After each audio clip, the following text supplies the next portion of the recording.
आज की कक्षा में आप सभी प्रतियोगी छात्रों का स्वागत है। हम लोग अध्ययन कर रहे हैं उत्तर प्रदेश शिक्षा सेवा आयोग के द्वारा प्रवक्ता परीक्षा में पूर्व के वर्षों में पूछे गए प्रश्नों के हल का। हम लोगों ने वर्ष 2002 प्रवक्ता परीक्षा नागरिक शास्त्र विषय में पूछे गए प्रश्नों में से प्रश्न संख्या 1 से लेकर के प्रश्न संख्या 60 तक का अध्ययन कर लिया है। आज हम जिन प्रश्नों पर व्याख्या और विश्लेषण करेंगे वे प्रश्न हैं प्रश्न संख्या 61 से लेकर के प्रश्न संख्या 85 तक। तो आइए हम प्रारंभ करते हैं। प्रश्न संख्या 61 प्रश्न संख्या 61 है कि lectures on the principle of the political obligation के लेखक कौन है। इसमें 4 विकल्प हैं, T H. Green, Bosanquet, Arnold Toynbee, J S. Mill. इन चारों में से जो उत्तर सही है वह है टी.एच. ग्रीन। टी.एच. ग्रीन ही वह विचारक है जिसने प्रिंसिपल ऑफ पॉलिटिकल ऑब्लिगेशन नामक पुस्तक को लिखा। यह जो ग्रीन है, यह ग्रीन कहाँ का निवासी है? इंग्लैंड का।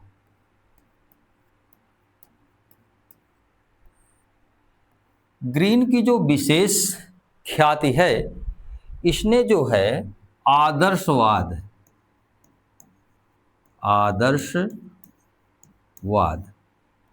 और उदारवाद दोनों का जो है इन्होंने मिश्रण किया।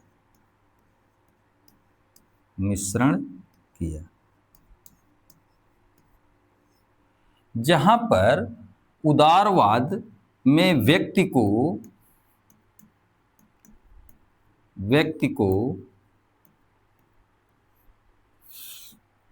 अधिकतम स्वतंत्रता है,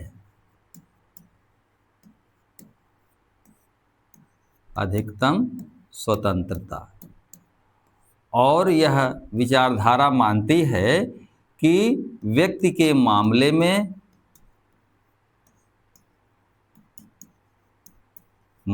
में राज्य का नियंत्रण कम से कम हो, वहीं पर आदर्शवादी विचारधारा राज्य को जो है साध्य मानती है,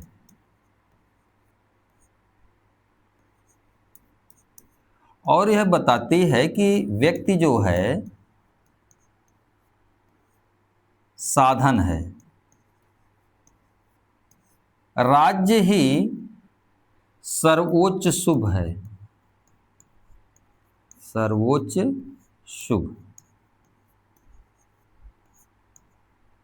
और हीगल जैसे आदर्शवादी कहते हैं कि राज्य धरती पर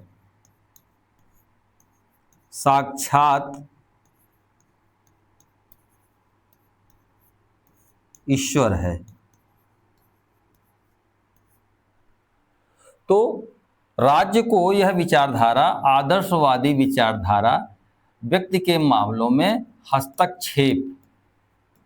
हस्तक्षेप का हिमायती है। जो उदारवादी विचारधारा है यह व्यक्ति को जो है साध्य और राज्य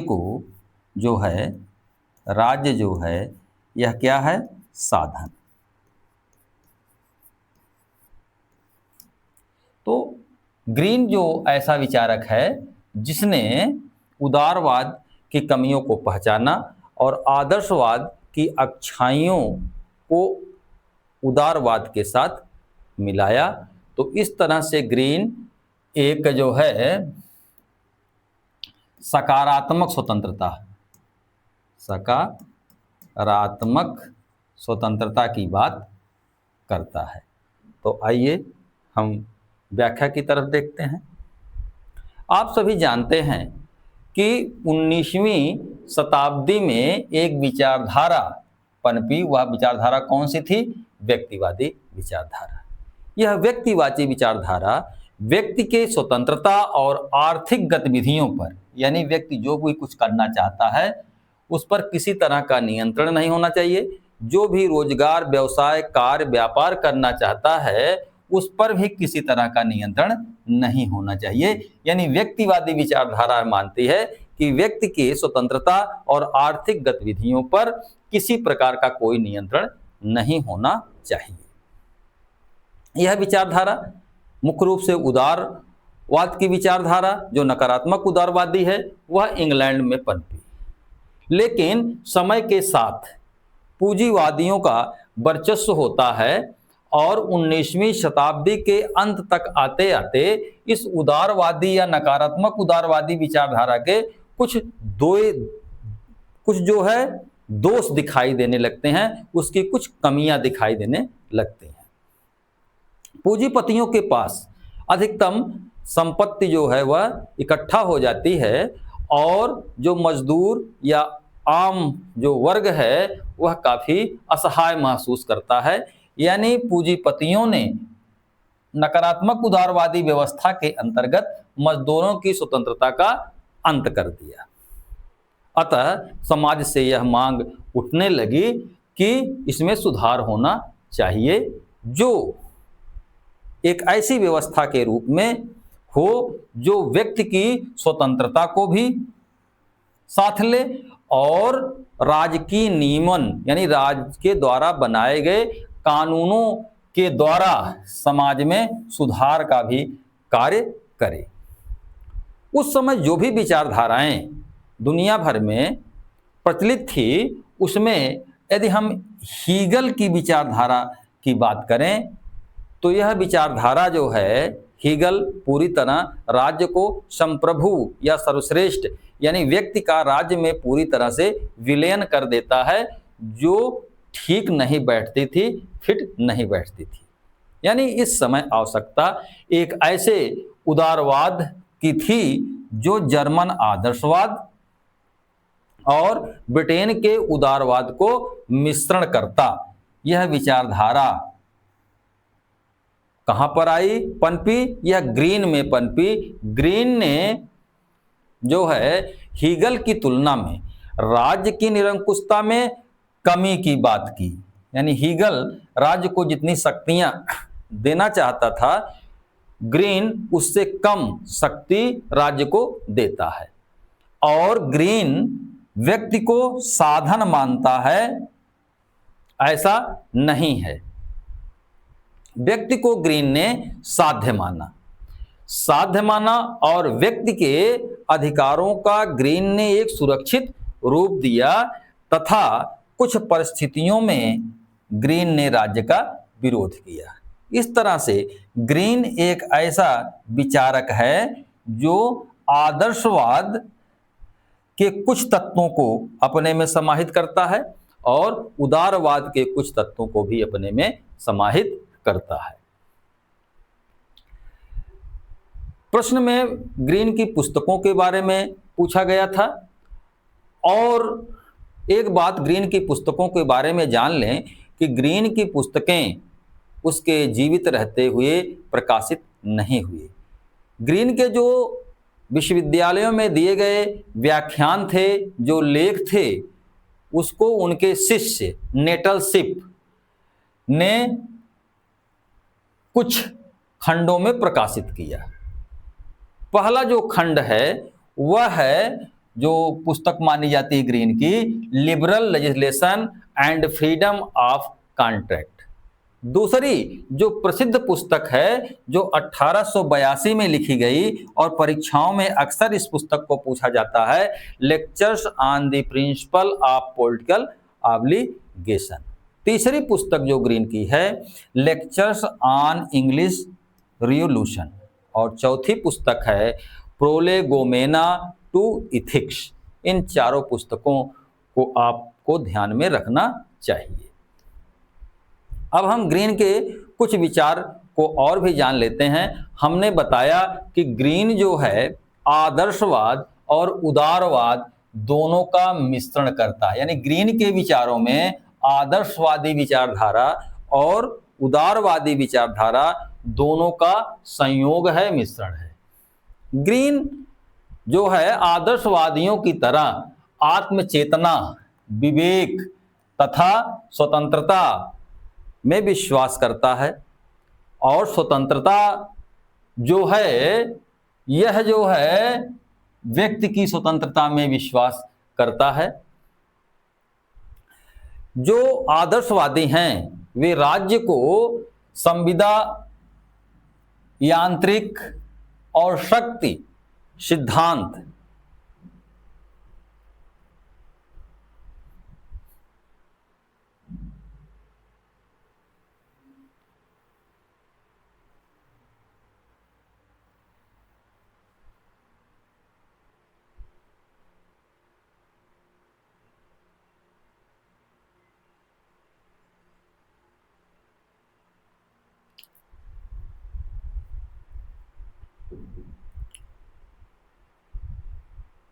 जो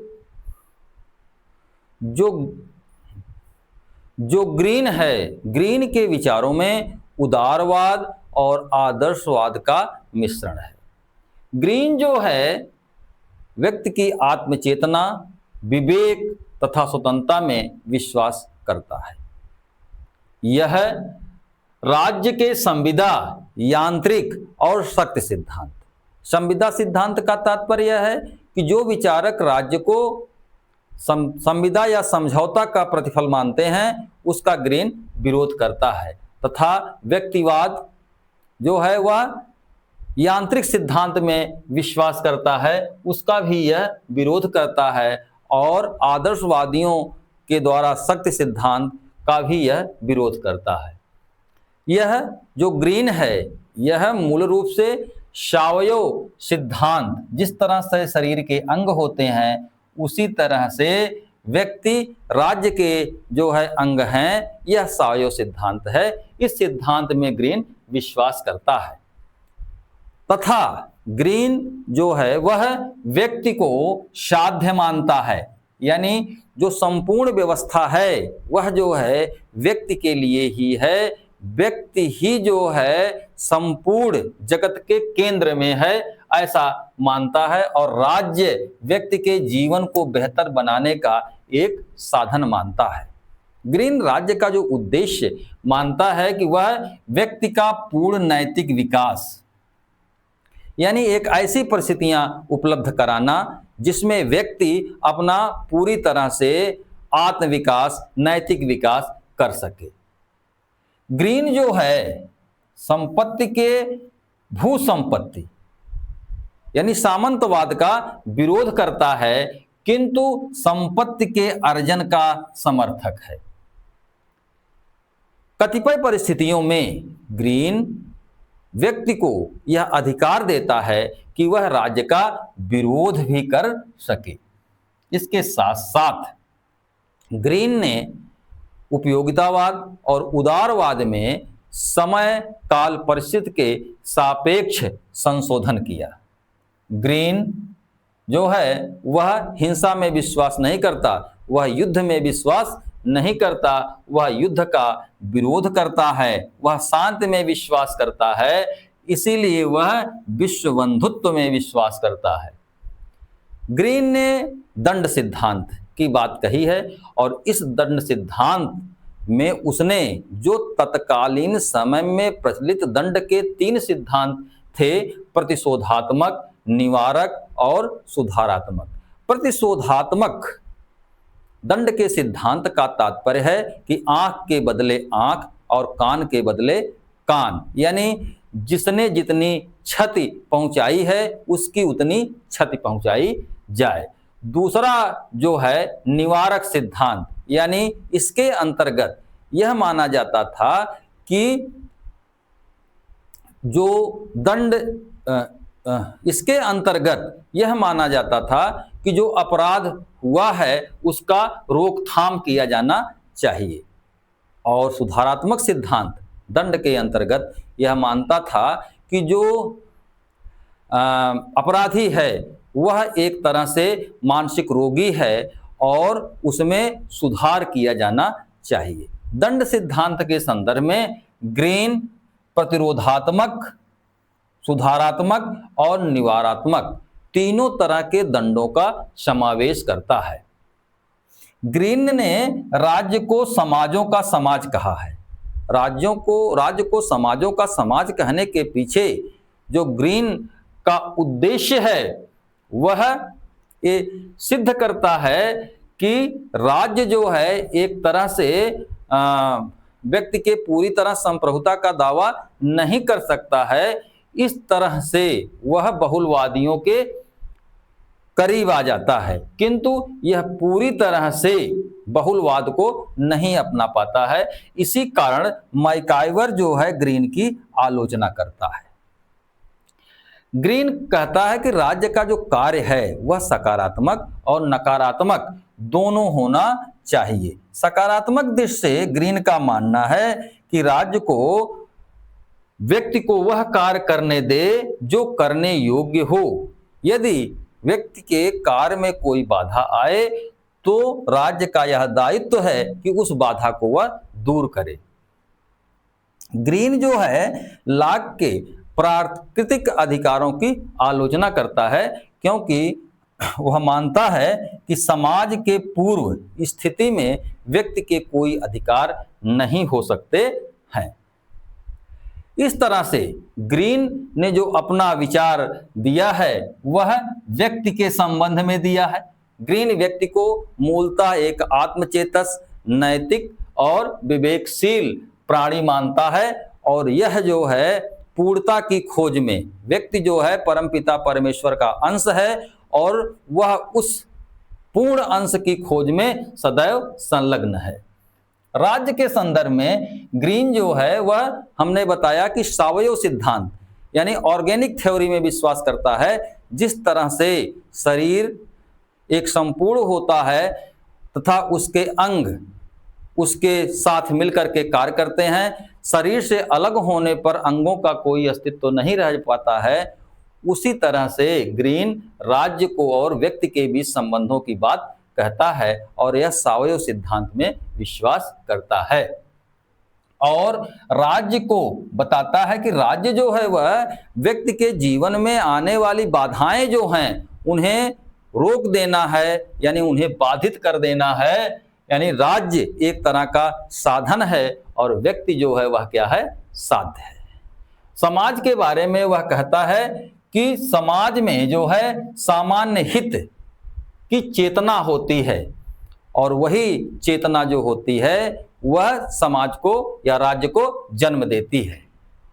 इस तरह से एक नैतिक चेतना की बात ग्रीन करता है। यह नैतिक चेतना कहाँ होती है? समाज में होती है, व्यक्ति में होती है, और यह नैतिक चेतना सामान्य हित की बात हमेशा करती है। यह व्यक्ति हित की बात नहीं बल्कि सामान्य हित की बात करती है।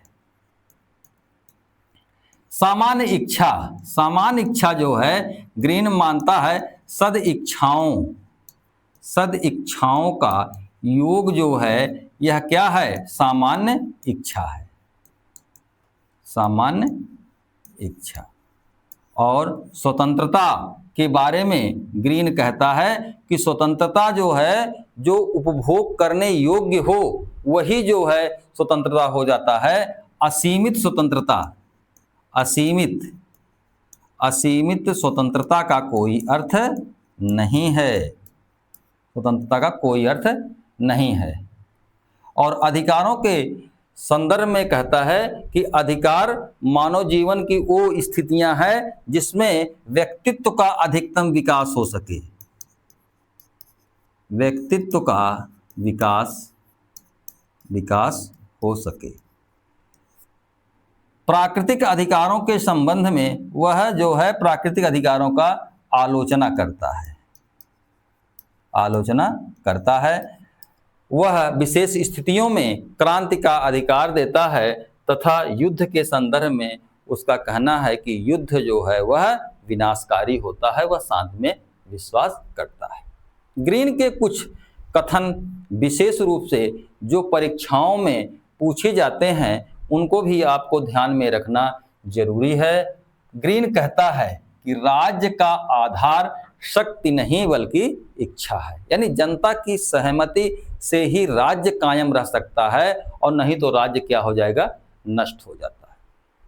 स्वतंत्रता के संदर्भ में ग्रीन कहता है कि स्वतंत्रता जो है वह अकेले में नहीं आप ले सकते, स्वतंत्रता जो है दूसरों के साथ मिलकर करने योग्य कार्यों, यानी करने योग्य कार्य, वह कार्य जो करने योग्य हो, यानी सारे कार्य नहीं कि आप जो चाहें वो करें, आपकी मर्जी हो, ऐसा नहीं, बल्कि करने योग्य कार्यों का जो निश्चयात्मक यानी निश्चित अधिकार जो है वही क्या है, स्वतंत्रता है।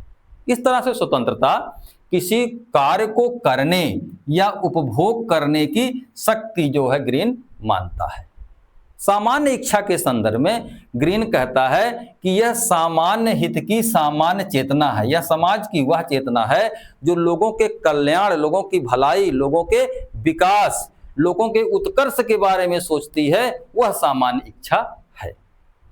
और जो कानून होते हैं ग्रीन मानता है कि सामान्य इच्छा के ही प्रतिबिंब होते हैं, यानी राज्य के कानून समाज के नैतिक चेतना के प्रतिबिंब होते हैं।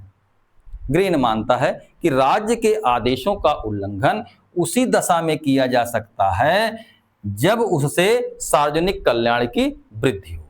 सार्वजनिक कल्याण की वृद्धि का पता लगाने के लिए नैतिक चेतना की बात ध्यान में रखना होगा। यानी राज्य का कार्य जो है वह व्यक्ति के नैतिक जीवन में आने वाली बाधाओं को बाधित करना है, यानी व्यक्ति के जीवन का जो उद्देश्य है वह नैतिक जीवन की उपलब्धि है। बार्कर ने ग्रीन के विचारों को अभिव्यक्त करते हुए कहा है कि मानव चेतना, यदि आप मनुष्य हैं तो आप स्वतंत्रता की मांग करते हैं, मानव चेतना स्वतंत्रता की मांग करती है और स्वतंत्रता के अंतर्गत ही अधिकार जो है आते हैं, उसी में निहित होते हैं और इन्हीं अधिकारों की रक्षा सुरक्षा के लिए राज्य का जन्म होता है। इस तरह से मानव चेतना अधिकार चाहती है, यानी मानव चेतना स्वतंत्रता चाहती है, स्वतंत्रता में अधिकार निहित हैं और अधिकार किसकी मांग करते हैं, राज्य की मांग करते हैं। हाब हाउस ने ग्रीन की आलोचना की है और ग्रीन की आलोचना करते हुए हाब हाउस कहता है कि जहां तक यह सामान्य है वहां तक यह इच्छा नहीं है और जहां तक यह इच्छा है वहां तक यह सामान्य नहीं है। प्रश्न संख्या 62, कला और विज्ञान के प्रगति ने मनुष्य को बर्बाद किया है, यह कथन किसका है? Russell, Rousseau, Gandhi, Ambedkar. तो इसमें जो उत्तर सही है वह है रूसो। रूसो जो है एक जो है समझौतावादी विचारक है, समझौतावादी विचारक रूसो है। यह बताता है कि राज्य जो है समझौते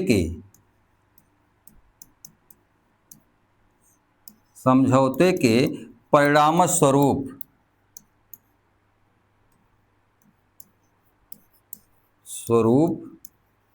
सामने आया है।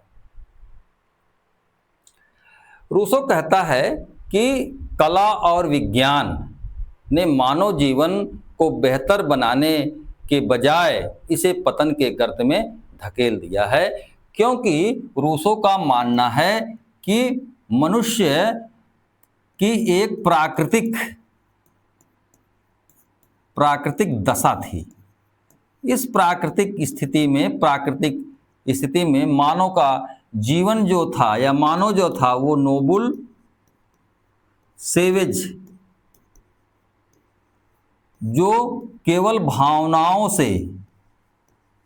भावनाओं से संचालित होता था, उसे जहां पानी मिला वहां उसने पानी पी लिया, भूख लगी तो खाना खा लिया, संसाधन पर्याप्त थे अतः कोई संघर्ष नहीं हुआ। रूसो कहता है कि जनसंख्या में वृद्धि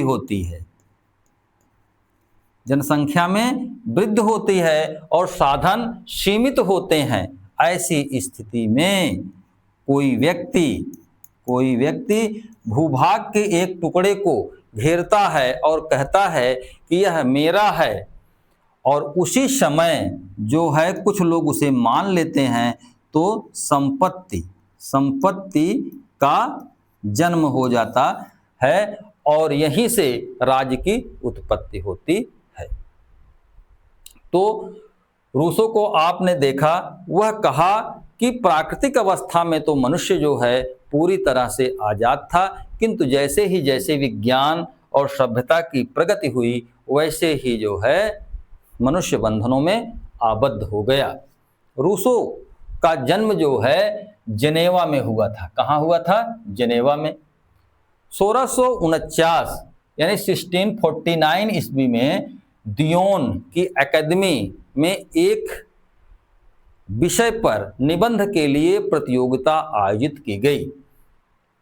वह विषय था कि विज्ञान और कला की प्रगति ने नैतिकता को बढ़ाने में योग दिया है या उसे कम किया है। इस प्रतियोगिता में रूसो शामिल होता है और प्रतियोगिता में उसे प्रथम स्थान प्राप्त होता है। रूसो ने अपने लेख में यह सिद्ध किया कि विज्ञान और सभ्यता की प्रगति ने मानव को ऊपर ले जाने के बजाय पतन के गर्त में धकेल दिया है। यदि मनुष्य को अपना सरल, सुखी, संतुष्ट जीवन प्राप्त करना होगा चाहता है तो उसे प्राकृतिक जीवन अपनाना होगा। वह कहता है कि आप हमें पुनः अज्ञानता, निर्धनता, भोलापन दे दें तो ये चीजें ही हमें क्या करेंगी? सुखी बना देंगी। इसी अकादमी से दूसरा निबंध discourses on the origin and the foundation of inequality पर प्रतियोगिता हुई। इस पर भी रूसो ने इसमें लिखा कि जो असमानता है, असमानता के कारण क्या है? निजी संपत्ति है। यानी निजी संपत्ति से ही असमानता का जन्म होता है और उसी की सुरक्षा के लिए राज्य जो है अस्तित्व में आता है।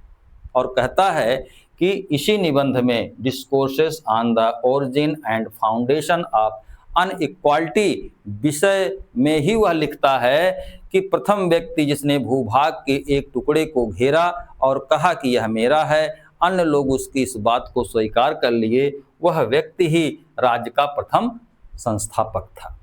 तीसरा प्रश्न है, यानी 63वां प्रश्न है, निम्न में से किस देश में न्यायिक पुनरावलोकन नहीं है? यहाँ पर न्यायिक पुनरावलोकन की बात हो रही है। न्यायिक पुनरावलोकन का अर्थ न्यायपालिका की वह शक्ति है जो विधायिका के द्वारा पारित किए गए कानूनों या कार्यपालिका के द्वारा किए गए कार्यों का संविधान के परिप्रेक्ष्य में मूल्यांकन करती है। तो किस देश में न्यायिक पुनरावलोकन नहीं है? यहाँ पर अमेरिका, इंग्लैंड, पाकिस्तान और भारत। यहाँ पर इंग्लैंड, क्योंकि इंग्लैंड में जो है वह संसदीय सर्वोच्चता है। क्या है? संसदीय सर्वोच्चता है।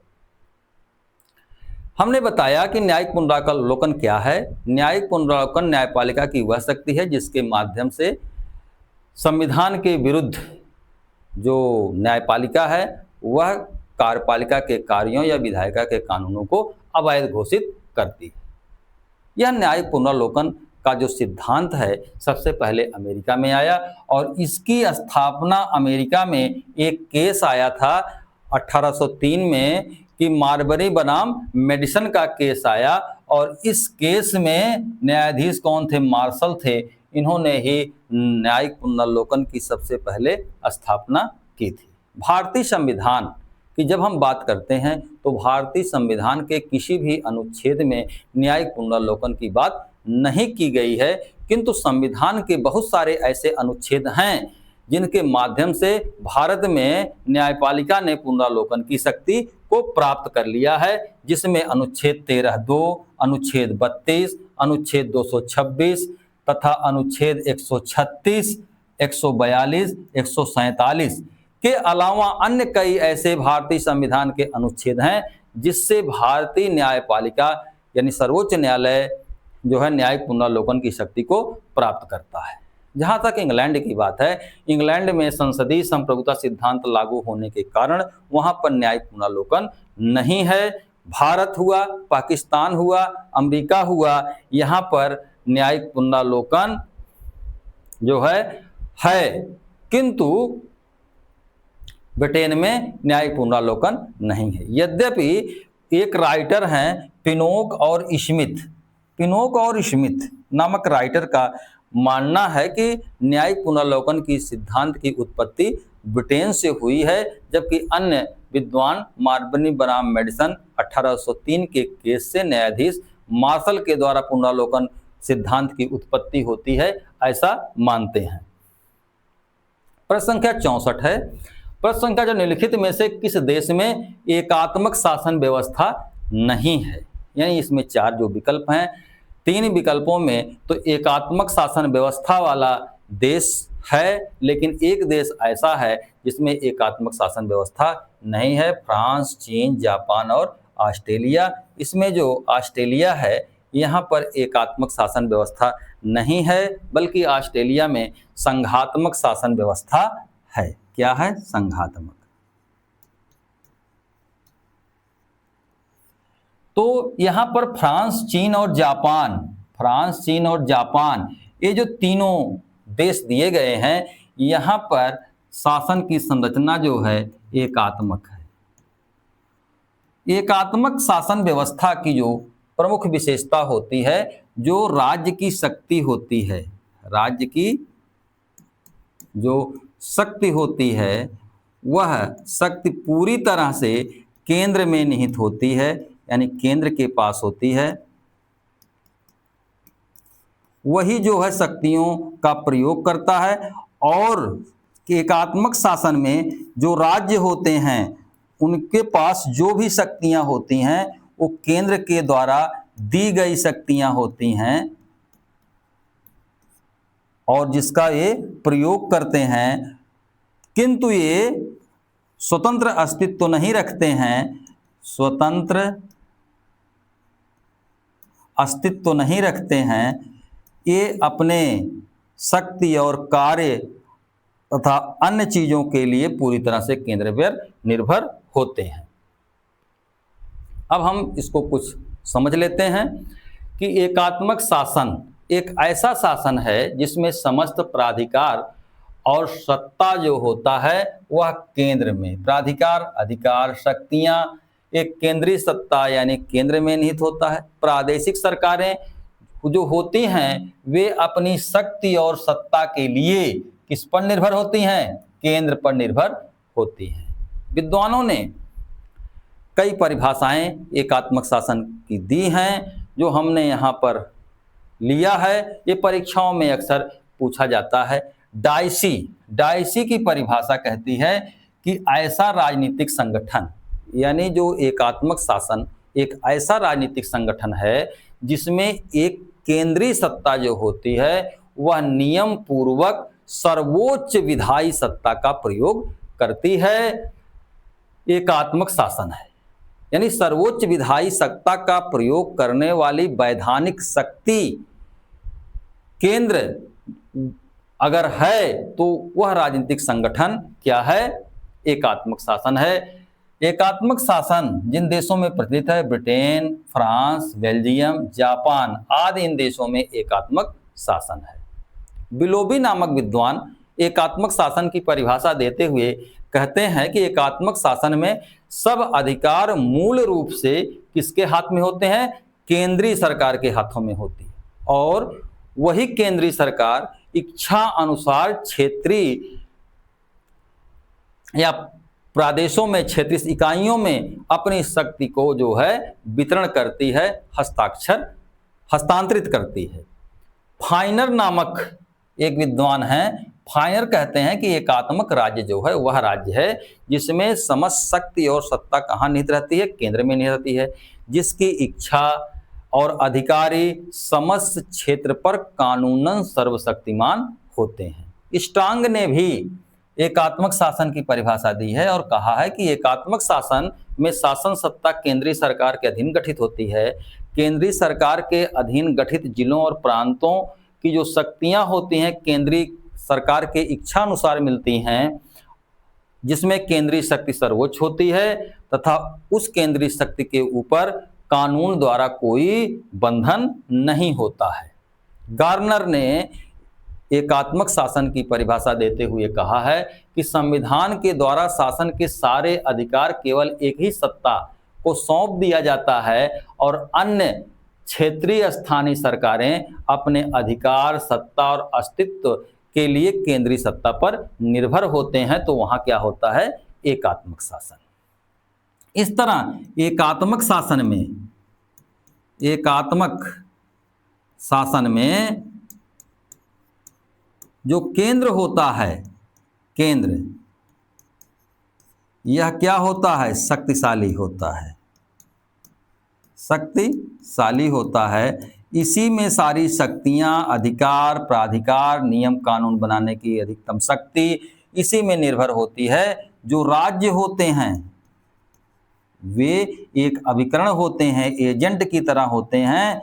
इनके पास जो भी अधिकार होते हैं वो केंद्र द्वारा दिए गए अधिकार होते हैं। अगला 65वां प्रश्न है कि अध्यक्षात्मक शासन व्यवस्था में कैबिनेट के सदस्य जिम्मेदार होते हैं। राष्ट्रपति के प्रति, व्यक्तिगत रूप से विधायिका के प्रति, सामूहिक रूप से विधायिका के प्रति, मतदाताओं के प्रति। तो देखिए, शासन जो व्यवस्था है या दो तरह की शासन व्यवस्था है। एक तो है एकात्मक शासन व्यवस्था,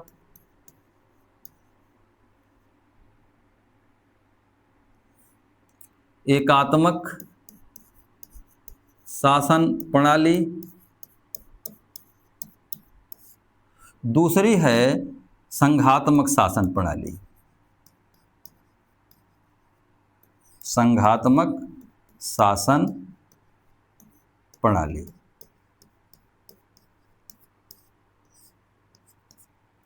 सरकारों के भी दो रूप हैं। एक है संसदीय सरकार,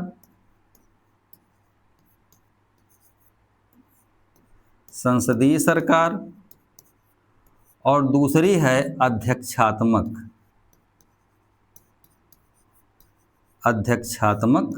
सरकार। संसदीय सरकार जो होती है, इसमें जनता द्वारा प्रत्यक्ष रूप से निर्वाचित एक विधायिका होती है। जो कार्यपालिका के सदस्य होते हैं, कार्यपालिका के जो सदस्य होते हैं वे विधायिका से लिए जाते हैं। और जो मंत्रिमंडल या मंत्रिपरिषद होता है, यह मंत्रिपरिषद वह जो है या कार्यपालिका जो होती है, यह पूरी तरह से विधायिका के प्रति उत्तरदायी होती है। यहाँ पर अध्यक्षात्मक व्यवस्था या अध्यक्षात्मक जो है सरकार के बारे में प्रश्न पूछा जा रहा है। अध्यक्षात्मक सरकार की जो विशेषता होती है, इसमें कार्यपालिका जो होती है, कार्यपालिका जो होती है वह विधायिका से अलग होती है, विधायिका से अलग होती है। और कार्यपालिका में जो मंत्रीगण होते हैं वे जो है विधायिका के प्रति उत्तरदायी नहीं होते हैं। तो इसमें जो उत्तर सही है वह है राष्ट्रपति के प्रति अध्यक्षात्मक शासन में मंत्री जिम्मेदार या कैबिनेट के सदस्य जिम्मेदार होते हैं। अध्यक्षात्मक शासन प्रणाली के बारे में हम बात करते हैं। वह शासन प्रणाली जिसमें कार्यपालिका यानी जो नीतियों का क्रियान्वयन करती है, वह विधायिका या व्यवस्थापिका जो कानूनों का निर्माण करती है उससे अलग होती है तथा अपने कार्यों के लिए यानी कार्यपालिका जो भी कार्य करती है उसके लिए वह विधायिका के प्रति जिम्मेदार नहीं होती है, विधायिका के प्रति उत्तरदायी नहीं होती है। लेकिन जो अध्यक्षात्मक शासन प्रणाली होता है उसमें जो है विधायिका जो होती है पूर्ण स्वतंत्र होती है। इस तरह से जो शासन प्रणाली अस्तित्व में आती है वह अध्यक्षात्मक शासन प्रणाली कहलाती है। यहाँ कुछ परिभाषाएं हैं, जिनमें एक है गार्नर। गार्नर की परिभाषा परीक्षाओं में पूछा जाता है। गार्नर कहते हैं कि ऐसी शासन प्रणाली जिसमें कार्यपालिका अपनी शक्ति यानी पावर, अवधि यानी कितने समय में वह हटा दी जाएगी या रहेगी, अवधि और कार्यों के लिए व्यवस्थापिका के प्रति उत्तरदायी नहीं होती है। गार्नर का मानना है कि उत्तरदायित्व विहीनता की जो स्थिति होती है वह अध्यक्षात्मक शासन में होती है। इसमें कार्यपालिका अपनी शक्ति, अपने कार्यों तथा अपनी अवधि के लिए विधायिका पर निर्भर नहीं होती है। अध्यक्षात्मक शासन प्रणाली की कुछ विशेषताएं होती हैं। जहां संसदीय शासन प्रणाली में जो राष्ट्राध्यक्ष होता है वह प्रतीकात्मक, अलंकारिक होता है, वहीं पर अध्यक्षीय सरकार में जो कार्यपालिका का प्रधान यानी राष्ट्राध्यक्ष होता है वही वास्तविक शक्तियों का प्रयोग करता है, वास्तविक शक्तियों को एक्सरसाइज करता है।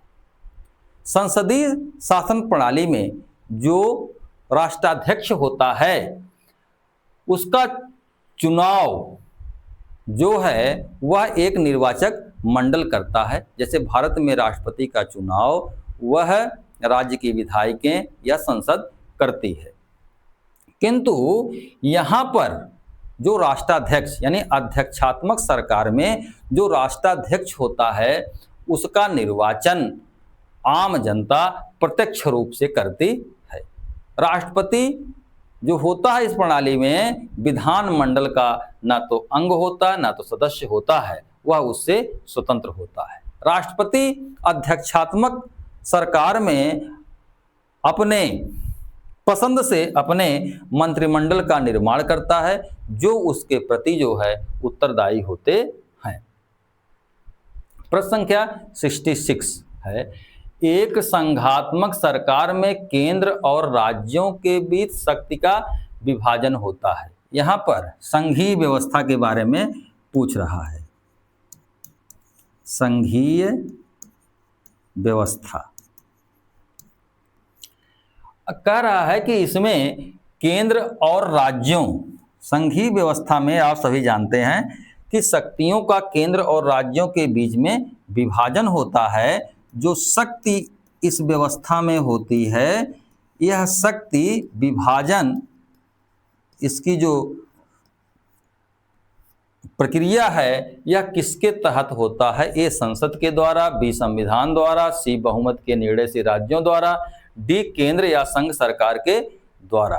तो आप देखिए कि चूंकि संघात्मक सरकार में शक्तियों का जो बंटवारा होता है उसके लिए एक लिखित दस्तावेज जो है तय किया जाता है। उसमें यह लिखा जाता है कि कौन कौन सी शक्तियों का प्रयोग राज्य करेगा और कौन कौन सी शक्तियों का प्रयोग जो है संघ करेगा।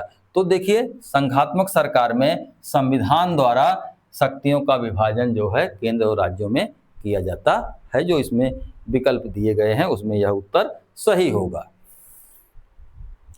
अब संघात्मक शासन को हम थोड़ा और विस्तार से समझते हैं। संघात्मक का अर्थ फेडरलिज्म। फेडरलिज्म की जो उत्पत्ति है यह लैटिन शब्द, लैटिन का एक शब्द है फोइडस, इससे हुई है, जिसका अर्थ, फोइडस का जो अर्थ होता है, जो लैटिन भाषा का शब्द है उसका अर्थ होता है संधि या समझौता।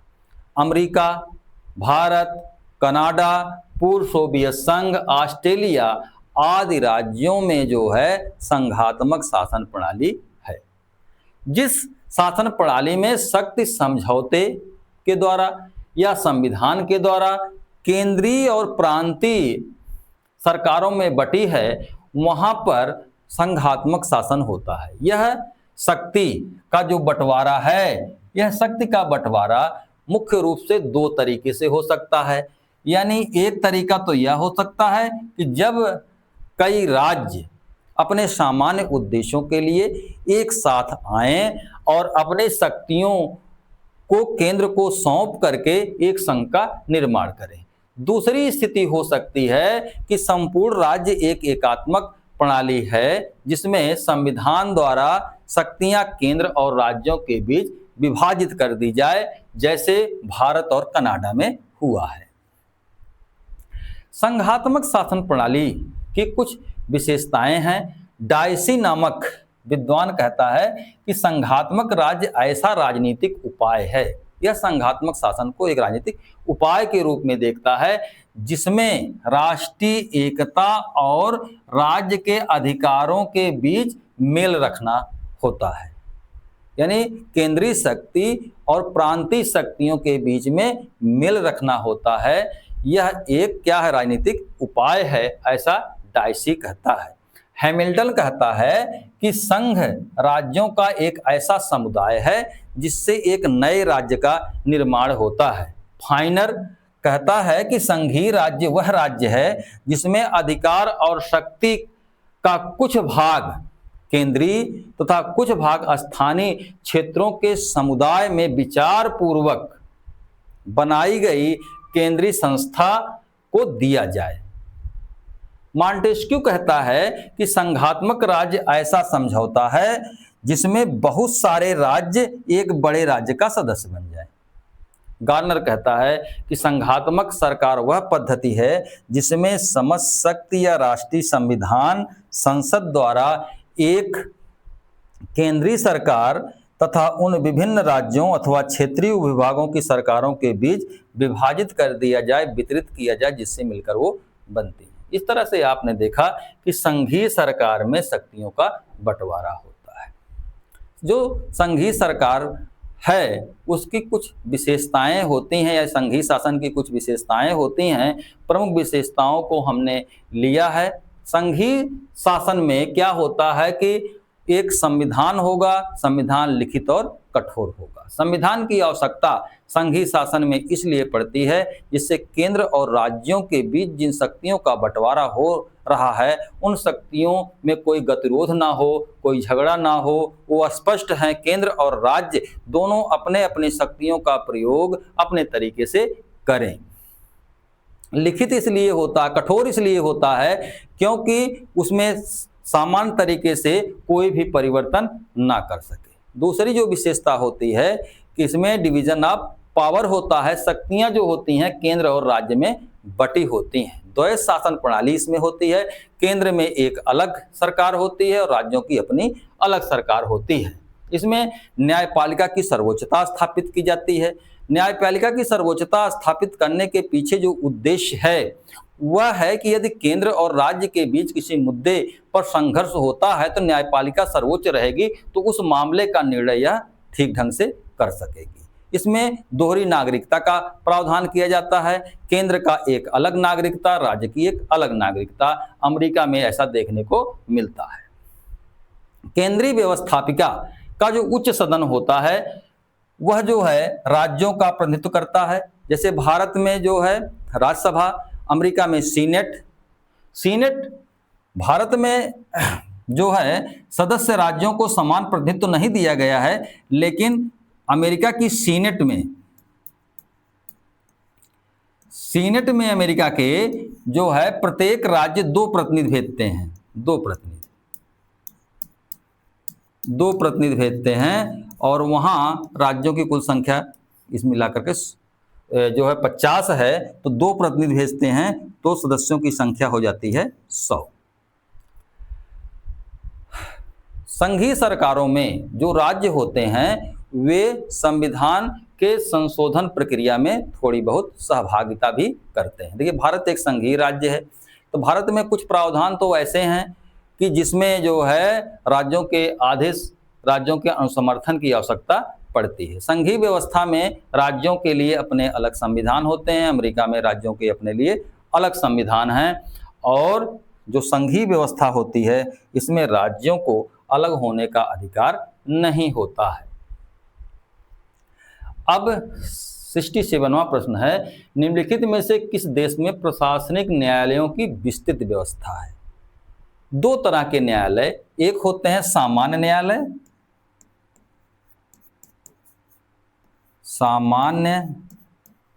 न्यायालय और दूसरा होता है प्रशासनिक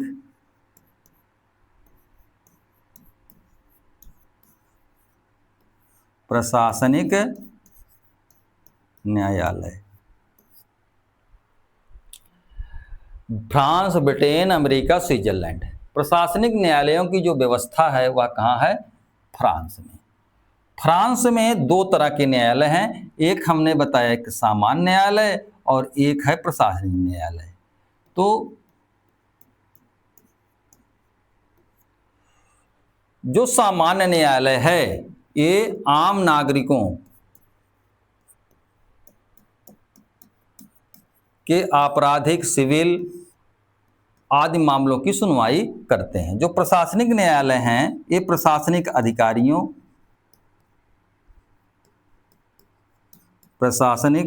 अधिकारियों और नागरिकों के बीच में जो विवाद उत्पन्न होते हैं उन विवादों की सुनवाई करता है प्रशासनिक न्यायालय। अमेरिका, भारत, ब्रिटेन में एक ही प्रकार की विधि संहिता और न्यायालयों की व्यवस्था है, किंतु फ्रांस में स्थिति इसकी उलट है। वहाँ दो पृथक समांतर विधि संहिता और न्यायालय हैं।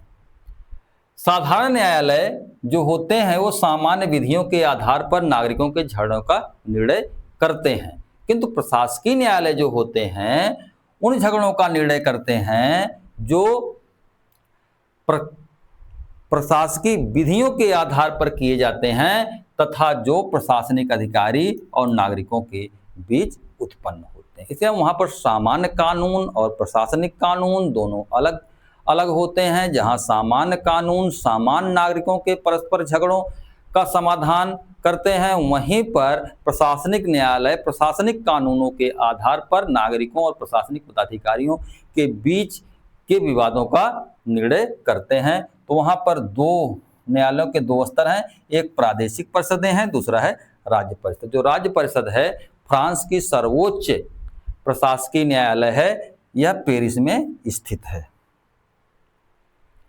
प्रश्न संख्या 68, निम्न में से कौन विकसित संविधान का उदाहरण है? स्विट्जरलैंड, ब्रिटेन, भारतीय और जर्मन। तो विकसित संविधान के दो प्रकार होते हैं। पहला होता है विकसित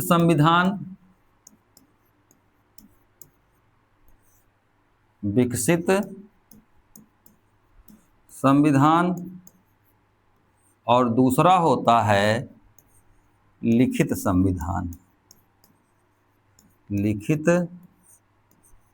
संविधान या इसको कहते हैं कि निर्मित संविधान।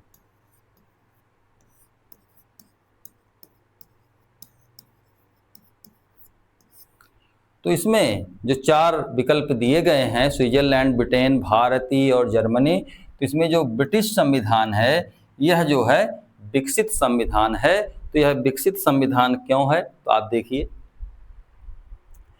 भारत, अमेरिका, फ्रांस आदि अन्य देशों के जो संविधान अपनाए गए हैं वे एक संविधान सभा या एक सम्मेलन के द्वारा समवेत होकर के निश्चित समय अवधि में एक दस्तावेज के रूप में उनका निर्माण किया गया है। लेकिन जहाँ तक ब्रिटेन के संविधान की बात है वह एक लंबे समय तक विकास का परिणाम है। इस विकास में इंग्लैंड के इतिहास में समय के साथ होने वाली विविध घटनाओं ने योगदान दिया है और उन घटनाओं के संदर्भ में जो कुछ कानून बने उन कानूनों ने ब्रिटिश संविधान के निर्माण में योगदान दिया है, जिसमें पहला है 1628 का पिटिशन ऑफ राइट, दूसरा है 1689 का बिल ऑफ राइट।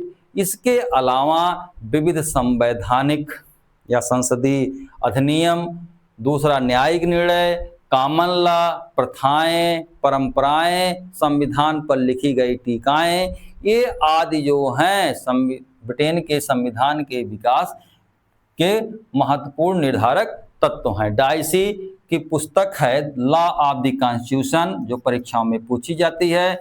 वाल्टर बेरहार्ट की पुस्तक है इंग्लिश कॉन्स्टिट्यूशन, यह भी परीक्षाओं में पूछी जाती है। इसलिए जो है यहाँ पर संविधान को अलिखित संविधान कहा जाता है। प्रश्न संख्या 69 है, 69 है कि वर्तमान में किस देश में संवैधानिक राजतंत्र है। यानी राजतंत्र तो है लेकिन वह सीमित है, संवैधानिक है, उसकी शक्तियां कम की गई है, प्रतीकात्मक है, अलंकारिक है यानी ऑर्नामेंटल है। A Germany, B France, England, D America. तो इसमें जो उत्तर सही है वह है इंग्लैंड। इंग्लैंड का जो सम्राट हैं वे संवैधानिक प्रधान हैं। ब्रिटेन में आप सभी लोग जानते हैं कि संसदीय प्रणाली है। संसदीय प्रणाली में कार्यपालिका के वस्तुतः दो जो है मुखिया होते हैं, जिसमें पहला वास्तविक प्रधान जो शक्तियों का वास्तव में प्रयोग करता है, दूसरा होता है संवैधानिक औपचारिक प्रतीकात्मक प्रधान, जिसमें सिद्धांत रूप में तो शक्तियां निहित होती हैं किंतु व्यवहार रूप में उनकी शक्तियों का प्रयोग कोई और करता है। जैसे भारत में शक्तियां प्रधानमंत्री प्रयोग करता है लेकिन सिद्धांत रूप में राष्ट्रपति में निहित हैं। ब्रिटेन की जहां तक बात है, ब्रिटेन में सिद्धांत रूप में शासन की समस्त शक्तियां जो हैं वह ब्रिटिश सम्राट में निहित हैं, लेकिन उसका प्रयोग प्रधानमंत्री सहित मंत्रिमंडल करता है। सम्राट केवल औपचारिक, अलंकारिक, प्रतीकात्मक प्रमुख है। सम्राट वहां राज करता है, शासन नहीं, क्योंकि वह संवैधानिक प्रमुख है। इंग्लैंड में राजतंत्र तो कायम है लेकिन यह राजतंत्र जो है संवैधानिक है, सीमित है। प्रश्न संख्या 70, किसने एकात्मक राज्य की परिभाषा एक केंद्रीय सरकार के अंतर्गत संगठित राज्य के रूप में दी है? Strong, Garner, Finer, Willoughby. तो इसमें जो उत्तर सही है ए स्ट्रॉन्ग, इसमें उत्तर सही है। यह परिभाषा सीएफ स्ट्रॉन्ग की है। सीएफ स्ट्रॉन्ग ने कहा कि एकात्मक शासन में केंद्रीय सरकार सर्वोच्च होती है, संपूर्ण शासन एक केंद्रीय सरकार के अधीन संगठित होती है। प्रश्न संख्या 71 है कि निम्नलिखित में से कौन सी शक्ति अमेरिकी सीनेट के पास नहीं है? जो अमेरिकी सीनेट है यह अमेरिका का उच्च सदन है। इसमें राज्यों को समान प्रतिनिधित्व है, प्रत्येक राज्य से 2 सदस्य जाते हैं। इसमें 4 विकल्प हैं: संधि पास करना, महत्वपूर्ण नीति सूत्रित करना, धन विधेयक प्रस्तावित करना और कमेटी द्वारा जांच करना। तो इसमें जो उत्तर सही है वह धन विधेयक को प्रस्तावित करना। यह जो है वहां के प्रतिनिधि सभा, किसकी? प्रतिनिधि सभा की शक्ति है, ना कि जो है सीनेट की। सीनेट के पास ये तीनों शक्तियां हैं। अमेरिकी सीनेट को पूरी दुनिया का सबसे शक्तिशाली द्वितीय सदन, उच्च सदन कहा जाता है। अमेरिकी संघ की जितनी सारी इकाइयां हैं उन इकाइयों का सीनेट में समान प्रतिनिधित्व दिया गया है। अमेरिका में वर्तमान में राज्यों की कुल संख्या जो है वह 50 है और सीनेट में प्रत्येक राज्य 2 प्रतिनिधि भेजता है, इसलिए सीनेट की जो कुल सदस्य संख्या है वह है 100।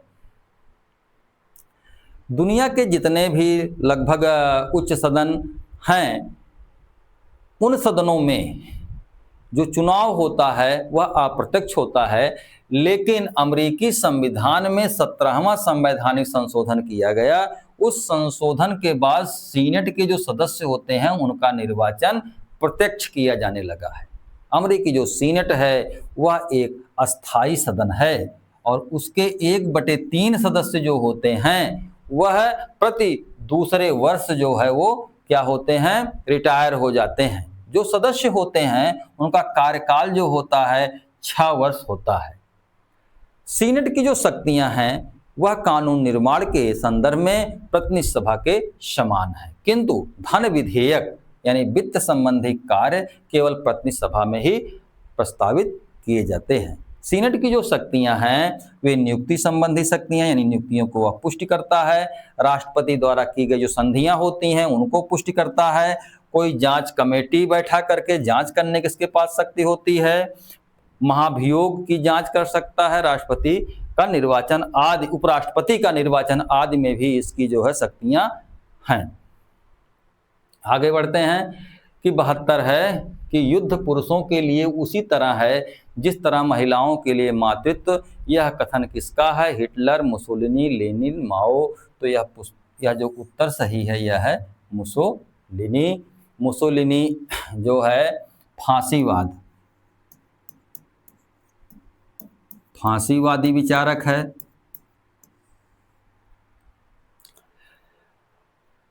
आइए मुसोलिनी के बारे में कुछ समझने का प्रयास करते हैं, उसके विचारों को समझने का प्रयास करते हैं। पूरी दुनिया में अधिनायक तंत्र के मुख्य रूप से 2 प्रकार हैं।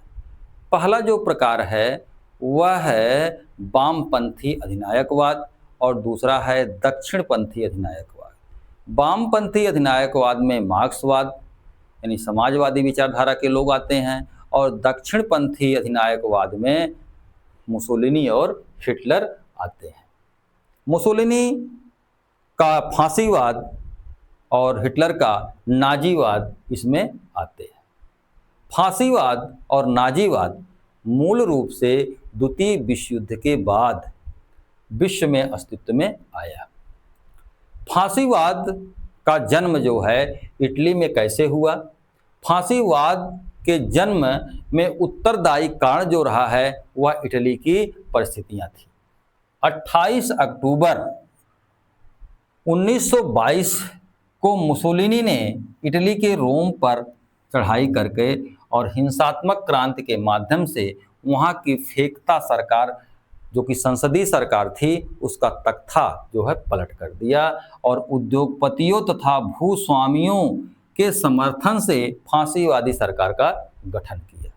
यह फांसीवादी जो सरकार है यह मूल रूप से उग्र राष्ट्रवादी है तथा यह क्रांति विरोधी है, यह समाजवाद का विरोधी है।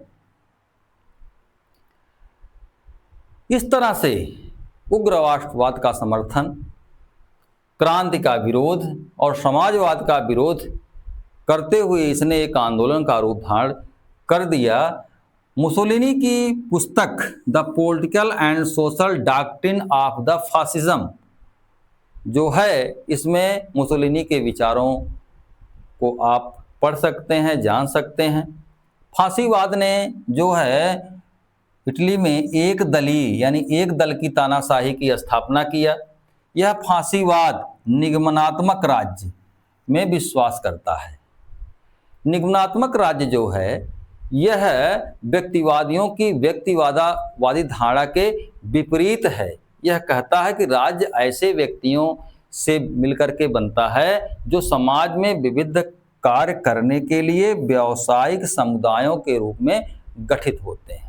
फांसीवाद का मानना है कि समाज में जो व्यक्ति होते हैं वे अपने कार्यों को करने के लिए समुदायों यानी निगम के रूप में गठित होते हैं और इस निगम में ही जो है फांसीवाद विश्वास करता है। फांसीवाद जो है मूल रूप से हीगल के राज्य की सर्वोच्चता, राष्ट्रवाद, राष्ट्रीय संस्कृति, निश्चय की सत्ता की इच्छा, अतिमानव वीर पूजा, शोपेनहावर का बुद्धिवाद विरोध, जॉर्ज सोरेल का लोकतंत्र में विश्वास और सीधी कार्रवाई हिंसा आदि जो है यह फांसीवाद के प्रेरणा स्रोत हैं। इसे जेम्स टिटस्के, बर्गसा, डार्विन, वेगनर, गोबिन्यू, हाइडर, पैरेटो आदि ने प्रभावित किया है। कुछ फांसीवादी जैसे जेंटाइल रोक्को, अल्फ्रेडो कैरेडिनी, फेडरजानी मुसोलिनी आदि फांसीवाद से संबंधित हैं। यह जो फांसीवाद है इसकी प्रमुख जो विशेषताएं हैं यहाँ पर देखिए। पहला वह उग्र राष्ट्रवाद का समर्थक है। यह एक भावना प्रधान विचारधारा है। भावना प्रधान है तो यह विवेक विरोधी विचारधारा है। यह एक जो है निगमनात्मक राज्य में जो है विश्वास करता है। यह निरंकुश राज्य में विश्वास करता है। पद सोपान प्रणाली में विश्वास रखता है। युद्ध और हिंसा का समर्थक है। यह एक यथार्थवादी विचारधारा है। इसमें सुनिश्चित दर्शन और सिद्धांतों का अभाव है। यह स्वतंत्रता, समानता और लोकतंत्र तथा समाजवाद विरोधी विचारधारा है। मुसोलिनी के कुछ वक्तव्य हैं जो परीक्षाओं के दृष्टि से महत्वपूर्ण हैं, इसे भी आपको जान लेना चाहिए। मुसोलिनी कहता है कि मेरा कार्यक्रम कार्य है, बातचीत नहीं, सिद्धांत नहीं, बल्कि अनुशासन पर्याप्त है। मुसोलिनी कहता है कि प्रत्येक चीज राज्य के लिए है, राज्य के विरुद्ध और राज्य के बाहर कुछ नहीं है। मुसोलिनी हिंसा में विश्वास करता था और वह कहता है कि हिंसा से हमें 48 घंटे में वे परिणाम प्राप्त हुए हैं जो हमें प्रचार और उपदेश के द्वारा 48 वर्षों में प्राप्त नहीं हो सकते हैं। क्योंकि यह भावना प्रधान विचारधारा है, यह आस्था विश्वास में विश्वास करता है और कहता है कि विश्वास जो है पर्वतों को हिला सकता है, तर्क और बुद्धि नहीं। यह जो फांसीवाद शब्द है, मुख्य रूप से यह इटावली शब्द या फेसियो से पैदा हुआ है, जो लैटिन शब्द के फेसस से आया है, जिसका अर्थ होता है लकड़ी का गट्ठर और कुल्हाड़ी। लकड़ी का गट्ठर शक्ति, अनुशासन और एकता का प्रतीक है और कुल्हाड़ी जो है वह राजसत्ता का प्रतीक है। मुसोलिनी ने अपने राष्ट्रध्वज में काले रंग का प्रयोग किया। हीगल, कांट, फिक्टे, सीएम जोड़ ने हीगल को, कांट को, फिक्टे को सीएम जोड़ ने फांसीवाद का आध्यात्मिक पूर्वज कहा है और क्रोचे ने फांसीवाद को बौद्धिक और नैतिक रोग बताया है। प्रश्न संख्या 73, निम्न में से कौन गुटनिरपेक्ष आंदोलन से नहीं जुड़े थे? नेहरू, यासिर अराफात, टीटो, द गाल। इसमें देखिए नेहरू, यासिर, टीटो तीनों जुड़े हुए थे। यहाँ गाल, इसमें जो विकल्प सही होगा द गाल सही होगा। देखिए द्वितीय विश्व युद्ध जो 1939 में प्रारंभ हुआ और 1945 तक चला, उस विश्व युद्ध के बाद गुटनिरपेक्ष आंदोलन का जन्म ऐसे समय पर हुआ जब विश्व में उपनिवेशवाद खत्म हो रहा था। एशिया, अफ्रीका, लैटिन अमेरिका, विश्व के अन्य देशों में स्वाधीनता आंदोलन चल रहे थे। पूरी दुनिया दो गुटों में, दो खेमों में बटा हुआ था। एक गुट का नेतृत्व पूंजीवादी देश अमेरिका कर रहा था, तो दूसरे गुट का नेतृत्व साम्यवादी देश रूस कर रहा था। पूंजीवादी गुट ने अपने सैन्य शक्ति को बढ़ाने के लिए 1949 में नाटो जैसी संधि कर रहे थे और साम्यवादी देश 1955 में अपनी शक्ति, अपने विस्तार को बढ़ाने के लिए वार्सा जैसे पैक्ट कर रहे थे। ऐसी स्थिति में एशिया, अफ्रीका और लैटिन अमेरिका के देश जो नव स्वतंत्र हो रहे थे, अपने देश की सामाजिक, आर्थिक, राजनीतिक हितों के सापेक्ष विश्व स्तर पर अपना एक सम्मानजनक स्थान चाहते थे तथा शांति, स्वतंत्रता और विकास के लिए सामूहिक सहभागिता में विश्वास करते थे। उन लोगों ने गुटनिरपेक्षता के मार्ग को चुना। जो गुटनिरपेक्ष शब्द है, यह शब्द का वैज्ञानिक विश्लेषण, नॉन अलाइनमेंट शब्द का वैज्ञानिक विश्लेषण जो है जॉर्ज लिस्का ने किया था। संयुक्त राष्ट्र संघ में 1953 में वीके कृष्ण मेनन ने पहली बार गुटनिरपेक्षता शब्द का प्रयोग किया था। उसके बाद कोलंबो में जो 1954 में जवाहरलाल नेहरू ने भाषण दिया था, इसमें गुटनिरपेक्षता शब्द का प्रयोग किया था। गुटनिरपेक्ष आंदोलन की पृष्ठभूमि जो पड़ी वह अफ्रो एशियाई सम्मेलन जो इंडोनेशिया यानी उस समय पश्चिम जावा था के बाडुंग में एक सम्मेलन होता है जिसमें अफ्रो एशियाई देशों के 29 प्रतिनिधि शामिल होते हैं। यह सम्मेलन अप्रैल 1955 में होता है और जिसमें 10 सिद्धांतों की मान्यता दी गई थी। किंतु गुटनिरपेक्ष आंदोलन की नींव वास्तव में 1 सितंबर 1961 यूगोस्लाविया की राजधानी बेलग्रेड, तत्कालीन समय में सर्बिया में पड़ी, जिसमें विश्व के 25 देश शामिल हुए थे। और ये जो देश हैं गुटनिरपेक्ष के, इनकी बैठकें 3 वर्ष पर एक बार होती हैं। गुटनिरपेक्ष आंदोलन के गठन में जिन प्रमुख नेताओं का योगदान रहा है उसमें भारत के प्रधानमंत्री जवाहरलाल नेहरू, मिस्र के राष्ट्रपति अब्दुल नासिर, घाना के राष्ट्रपति क्वामे नक्रूमा, इंडोनेशिया के राष्ट्रपति सुकर्णो, युगोस्लाविया के राष्ट्रपति टीटो का काफी योगदान था। नाम का 7वां शिखर सम्मेलन, जितने भी शिखर सम्मेलन हुए हैं उनमें 7वां शिखर सम्मेलन दिल्ली में 1983 में हुआ। यह परीक्षा के दृष्टिकोण से उपयोगी है। वर्तमान में जो नाम सदस्य देश हैं उनकी कुल संख्या वर्ष 2024 में 121 और नाम का 19वां शिखर बैठक 2024 में युगांडा की राजधानी कंपाला में हुई थी। दक्षिणी सूडान जो नाम का 121वां राष्ट्र है, यह 2023 में बना। यह गुटनिरपेक्षता वास्तव में है क्या? इसका अर्थ ना तो अस्थायी तटस्थीकरण और ना ही तटस्थता है। नेहरू ने कहा था कि जहां स्वतंत्रता के लिए खतरा हो, न्याय का अतिक्रमण हो, वहां ना तो हम तटस्थ रह सकते हैं और ना ही रहेंगे। इस प्रकार गुटनिरपेक्षता का जो सही अर्थ है वह है सही और गलत में भेद करते हुए हमेशा सही का साथ देना। प्रश्न संख्या 74 है, निम्नलिखित में से कौन सा देश सार्क का सदस्य नहीं है? ए भूटान, बी मालदीव, सी अफगानिस्तान, डी पाकिस्तान। तो देखिए जिस समय 2002 जब था तो उस समय जो है अफगानिस्तान जो था वह सार्क का सदस्य नहीं था। सार्क वास्तव में है क्या? सार्क दक्षिण एशियाई देशों यानी दक्षिण एशियाई देशों का एक क्षेत्रीय संगठन है।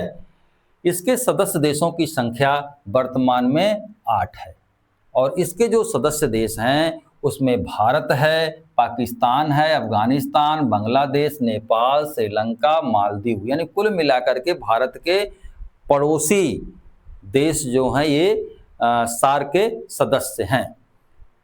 ये जो क्रम है भारत, पाकिस्तान, अफगानिस्तान, बांग्लादेश, नेपाल, श्रीलंका, भूटान और मालदीव, ये क्षेत्रफल के दृष्टिकोण से भी बड़े से छोटे की ओर हैं और जनसंख्या के दृष्टिकोण से भी बड़े से छोटे की ओर हैं। प्रारंभ में इसमें देशों की संख्या कुल 7 थी। अफगानिस्तान को 13वां शिखर सम्मेलन 2005 में बांग्लादेश की राजधानी ढाका में हुआ था, जहां इसे 8वें सदस्य के रूप में मान्यता दी गई थी। क्योंकि प्रश्न ये बना है 2002 में, इसलिए उत्तर वहां हुआ अफगानिस्तान। सार्क की स्थापना कब हुई? 8 दिसंबर 1985। कहाँ हुई? बांग्लादेश। सार्क की स्थापना का विचार सबसे पहले किसके मस्तिष्क में आओ? जियाउर रहमान। और जियाउर रहमान कौन थे? ये थे बांग्लादेश के उस समय राष्ट्रपति।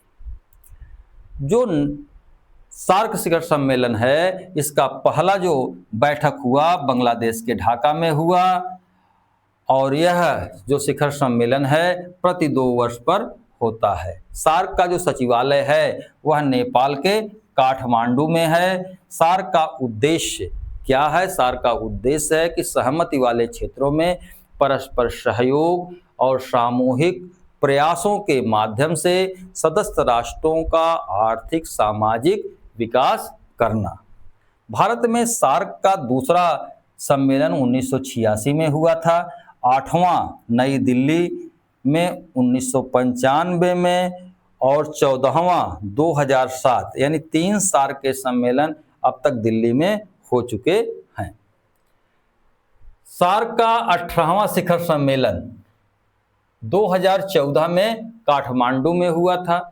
इसके बाद यह इस्लामाबाद में होना वाला था, लेकिन आतंकी हमले, भारत पाकिस्तान के खराब संबंधों के कारण भारत ने इसका बहिष्कार किया और यह स्थगित हो गया। सार्क देशों ने 1993 में सार्क देशों के मध्य अधिमान्य व्यवहार समझौता, जिसे साफ्टा कहा गया, और इस समझौते के बाद साफ्टा जो है 1 जनवरी 6 को लागू हुआ। यह भी परीक्षा के दृष्टिकोण से क्या है, महत्वपूर्ण है। प्रश्न संख्या 75 है, सार्क का मुख्यालय कहाँ स्थित है? इस्लामाबाद, थिम्पू, कोलंबो और काठमांडू। अभी व्याख्या में आपने देखा था कि सार्क का मुख्यालय जो है वह काठमांडू में स्थित है। प्रश्न संख्या 76 है, श्रीलंका के प्रधानमंत्री कौन है? रानिल विक्रमसिंघे, चंद्रिका कुमार तुंगा, तिलक रत्ने। चूंकि यह वर्तमान समय का पूछ रहा है तो अभी वर्तमान समय में डॉक्टर हरिनी अमरसूरिया हैं। इसको हमने यहाँ पर बदल दिया है ऑप्शन को कि नेशनल पीपुल्स वार पार्टी के वर्तमान में हैं। परीक्षा में यदि इसको दोहराता है तो वर्तमान समय में डॉक्टर हरिनी अमरसूरिया श्रीलंका के राष्ट्रपति हैं। श्रीलंका हिंद महासागर में बसा हुआ एक द्वीपीय देश है। भारत और श्रीलंका के बीच पाक जल डमरू है, उसी के माध्यम से जुड़ा हुआ है। श्रीलंका एक लोकतांत्रिक गणराज्य है। इसकी शासन प्रणाली जो है वह एकात्मक है और शासन का जो स्वरूप श्रीलंका में है वह अर्ध अध्यक्षीय है, जिसमें अध्यक्षात्मक और संसदीय दोनों प्रणालियों का मिश्रण है। 77वां क्वेश्चन है कि मानव अधिकारों की सार्वदेशिक घोषणा कब की गई थी? विश्व स्तर पर मानवाधिकार उल्लंघन के तमाम मामले, द्वितीय विश्व युद्ध में कितनी मानवों की क्षति हुई, कितने मानवाधिकारों का जो है उल्लंघन हुआ, उसी के परिप्रेक्ष्य में संयुक्त राष्ट्र संघ ने अधिकारों की सार्वदेशिक घोषणा की और यह घोषणा की गई दिसंबर 1939, दिसंबर 47, दिसंबर 49, दिसंबर 50। तो यह घोषणा दिसंबर 1948 में की गई। यही उत्तर सही है। संयुक्त राष्ट्र संघ के महासभा के द्वारा यह मानवाधिकार की सार्वभौमिक घोषणा 10 दिसंबर 1948। मानवाधिकार यह क्या है? यह व्यक्तियों का वह अधिकार है जो हर व्यक्ति को बिना लिंग, भाषा, जाति, प्रजातीयता और भेदभाव के मनुष्य होने के कारण प्राप्त होना चाहिए, जिसमें जीवन, स्वतंत्रता, समानता, सामाजिक, आर्थिक, सांस्कृतिक और धार्मिक अधिकार शामिल होते हैं। जो मानवाधिकार के सार्वभौमिक घोषणाएं हैं, इसमें कुल अनुच्छेदों की संख्या 30 है। प्रश्न संख्या 78, संयुक्त राष्ट्र संघ की स्थापना कब हुई? ए 24 अक्टूबर 1945, बी 8 अगस्त 1947, सी 6 जून 1946 और डी 30 अगस्त 1945। तो इसमें जो उत्तर सही है 24 अक्टूबर 1945। संयुक्त राष्ट्र संघ यानी यूनाइटेड नेशंस नाम जो है अमेरिका के राष्ट्रपति फ्रैंकलिन रूजवेल्ट के द्वारा दिया गया था। यानी फ्रैंकलिन रूजवेल्ट ने संयुक्त राष्ट्र संघ नाम दिया। संयुक्त राष्ट्र संघ का गठन 1945 में हुआ, लेकिन इसकी जो पूर्व संस्था थी जिसे राष्ट्र संघ कहा जाता था, जिसका गठन प्रथम विश्व युद्ध के बाद हुआ था, किंतु यह राष्ट्र संघ विश्व में युद्ध की विभीषिका को रोकने में सक्षम नहीं रहा। अतः द्वितीय विश्व युद्ध के बाद 24 अक्टूबर 1945 को संयुक्त राष्ट्र संघ अस्तित्व में आया। इस संयुक्त राष्ट्र संघ का उद्देश्य विश्व में युद्ध को रोकना और अंतर्राष्ट्रीय शांति और सुरक्षा को कायम रखना था। विवादों के शांतिपूर्ण समाधान में सहयोग देना तथा विश्व में जो उपनिवेशवादी प्रक्रिया थी उस प्रक्रिया का उल्टा उपनिवेशीकरण को गति देना, सामाजिक, आर्थिक, सांस्कृतिक एवं मानवीय सहयोग के क्षेत्रों में जो है या विकास के क्षेत्रों में कार्य करना संयुक्त राष्ट्र संघ का उद्देश्य है। संयुक्त राष्ट्र संघ के बारे में आपने जाना, उसके उद्देश्य के बारे में जाना। अब हम संयुक्त राष्ट्र संघ के इतिहास पर एक नजर डालते हैं। संयुक्त राष्ट्र संघ के इतिहास का जो प्रारंभ होता है वह 14 अगस्त 1941 को। कब? 14 अगस्त 1941 को।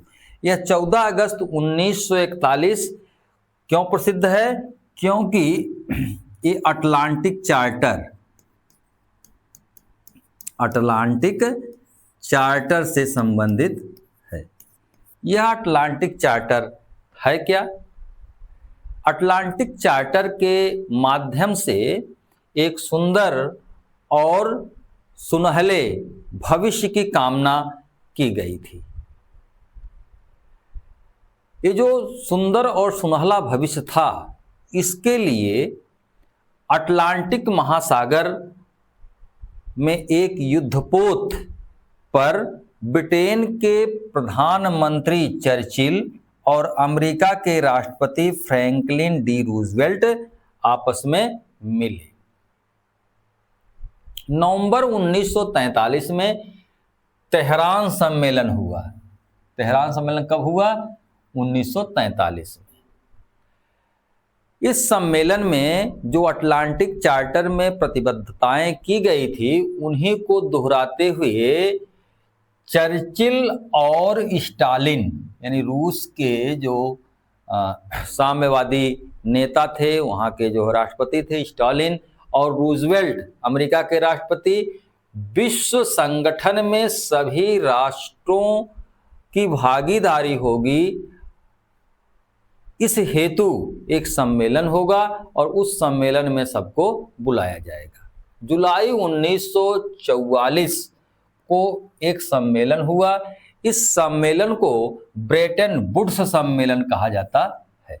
इस ब्रेटन वुड्स सम्मेलन में दुनिया भर के 44 देशों के प्रतिनिधियों ने भागीदारी किया और विश्व में आर्थिक और वित्तीय संकट को हल किए बिना अस्थायी शांति नहीं हो सकती है, ऐसा ब्रेटन वुड्स सम्मेलन में कहा गया। पुनः संयुक्त राष्ट्र संघ का प्रारूप तय करने के लिए 21 अगस्त 1944 यह महत्वपूर्ण है, क्योंकि वाशिंगटन डीसी में डरबन ऑक्स सम्मेलन बुलाया गया। इस सम्मेलन में अमेरिका, ब्रिटेन, चीन, पूर्व सोवियत संघ के प्रतिनिधियों ने भाग लिया। इसी डरबन ऑक्स सम्मेलन जो 21 अगस्त 1944 को बुलाया गया था, इसमें महासभा, सुरक्षा परिषद, सचिवालय, अंतर्राष्ट्रीय न्यायालय आदि का प्रारूप तय किया गया। और फरवरी 45 में एक सम्मेलन और हुआ जिसे याल्टा सम्मेलन कहा जाता है।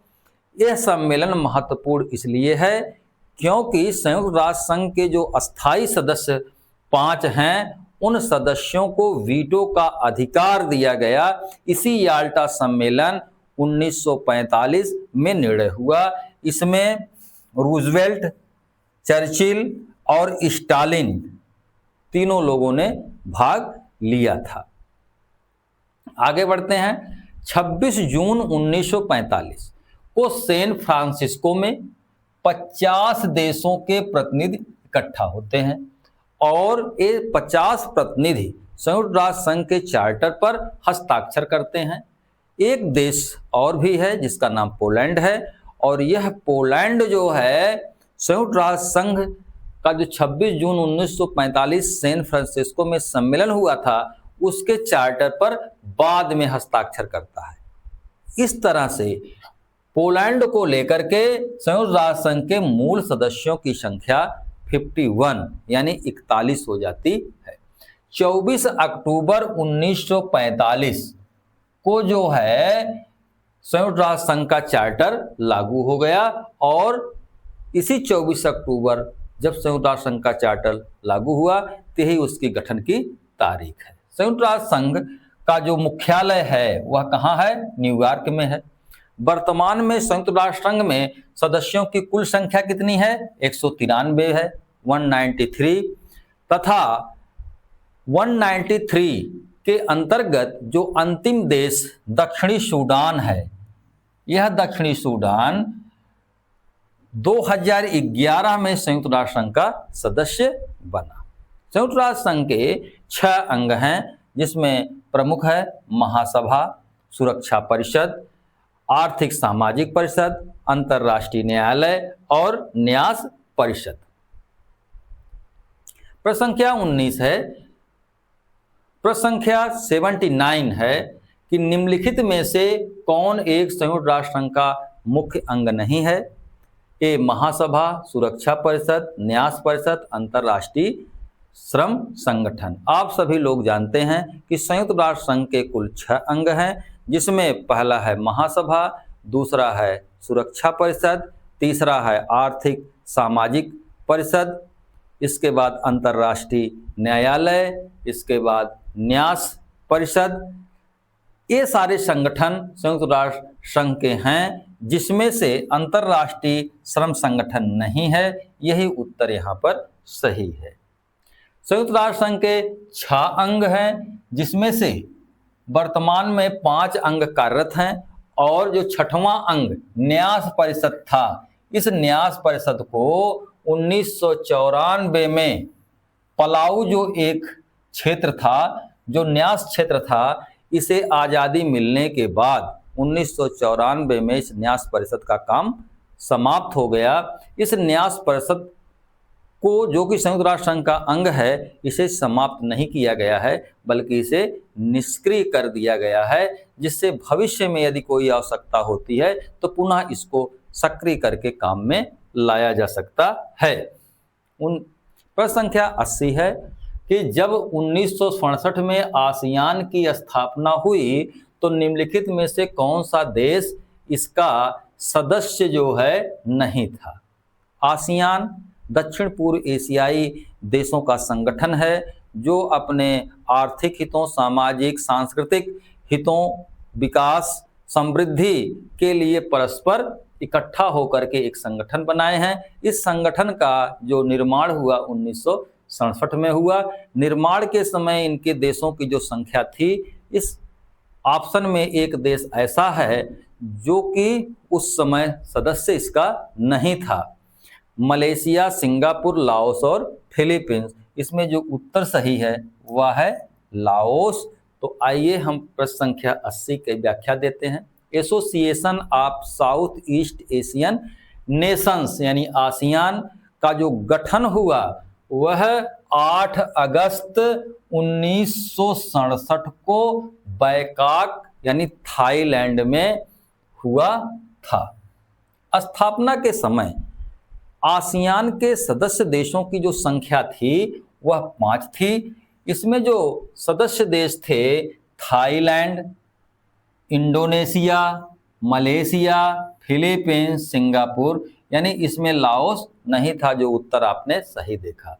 1994 में इस आसियान में ब्रुनोई शामिल हुआ, 95 में इसमें वियतनाम शामिल हुआ, 97 में बर्मा यानी म्यांमार और लाओस शामिल हुए, और 10वां जो अंतिम देश इसमें शामिल हुआ वह है कंबोडिया, और कंबोडिया 1999 में शामिल हुआ।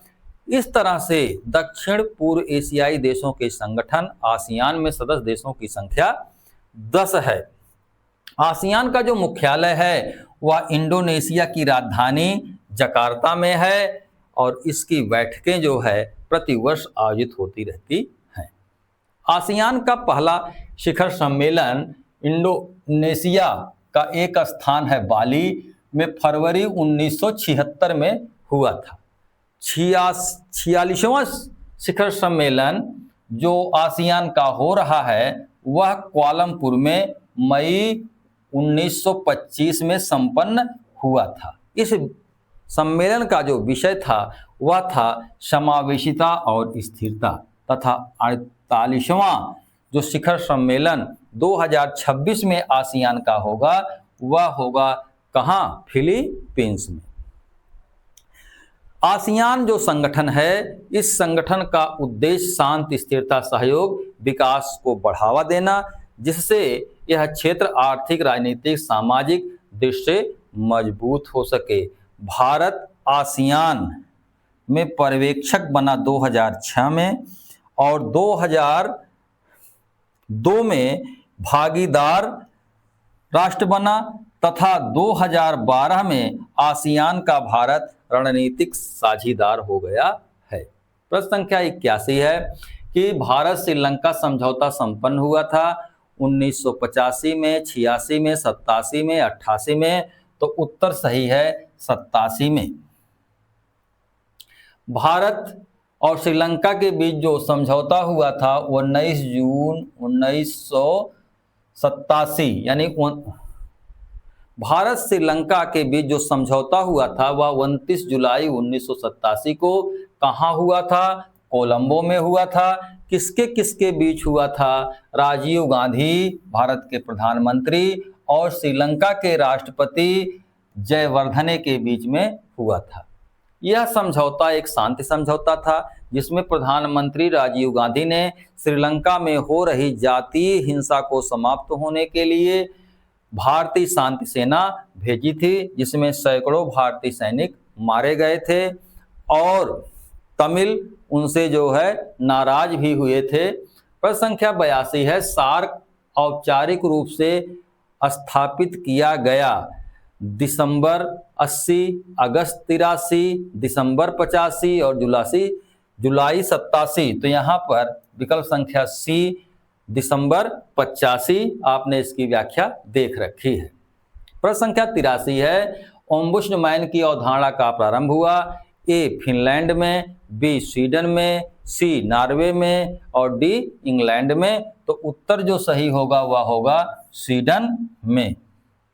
ओम्बुड्समैन की पहली बार स्थापना 1809 ईस्वी में स्वीडन में हुई थी। यह ओम्बुड्समैन क्या है? यह ओम्बुड्समैन एक ऐसी संस्था है जो सरकारी या प्रशासनिक अधिकारियों के भ्रष्टाचार के खिलाफ शिकायतें सुनती है या उनका जांच करता है। भारत में ओम्बुड्समैन के स्थान पर केंद्र स्तर पर लोकपाल और राज्यों में लोकायुक्त की स्थापना की गई है। प्रश्न संख्या 84 है, बार्डुंग सम्मेलन कब हुआ था? 54 में, 55 में, 56 में और 59 में। तो इसमें उत्तर सही होगा वह होगा 55 में। बार्डुंग सम्मेलन गुट निरपेक्षता से संबंधित है। प्रश्न संख्या 85 है, introduction to the study of public administration का लेखक कौन था? L D. White, W.F. Willoughby, Henri Fayol, D Urwick. तो इसमें जो उत्तर सही है वह है L D. White. Introduction to the study of public administration के लेखक एल.डी. व्हाइट। यह पुस्तक 1926 में प्रकाशित हुई थी। यह वही पुस्तक है जिसने पब्लिक एडमिनिस्ट्रेशन को राजनीति विज्ञान से एक स्वायत्त विषय के रूप में पहचान स्थापित किया। यह लोक प्रशासन की पहली व्यवस्थित पुस्तक मानी जाती है।